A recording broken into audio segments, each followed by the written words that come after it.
ស្រីហ៊ានប្រកខ្លាចតាជ្រើតែអាចរឿនមិនអាចខ្លាចលឺដល់គេដឹងដល់ពុកម៉ែគាត់បន់ទោស្រីអូនក្រមុំពិតមានសិទ្ធសេរីឆ្នាំងរាំងស្វាមីដែលស្រីពេញចិត្ត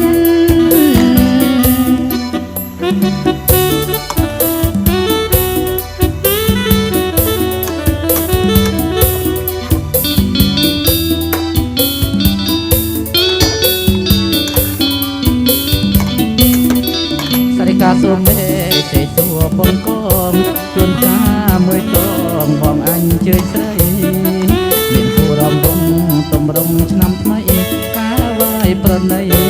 កុំបីរញរីបងកាត់ពីឆ្ងាយចាយពេលវេលាចង់ជួប